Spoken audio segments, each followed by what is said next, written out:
Старинное мусульманское кладбище на берегу Аянского водохранилища спустя год после нашего сюжета выглядит еще более плачевно. Надгробия здесь некоторые повреждены, некоторые вовсе разрушены, и все они разбросаны по поляне. Местные жители не раз выкладывали фотографии этого места в соцсетях с призывом обратить внимание на это кощунство. В начале года муфтият обратился в администрацию Симферопольского района для уточнения границ данного участка.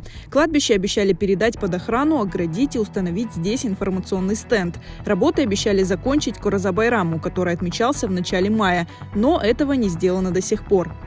Многие надмогильные плиты неплохо сохранились, и на них все еще читаются надписи арабской вязью, по которым можно было бы определить, кто захоронен на этом кладбище. Но с каждым годом таких плит становится все меньше.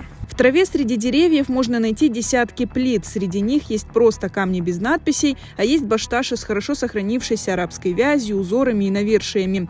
При надлежащих условиях эти памятники могли бы сохраниться надолго, но сейчас, когда на них воздействует влага и земля, на которой они лежат, их активное разрушение продолжается каждый день.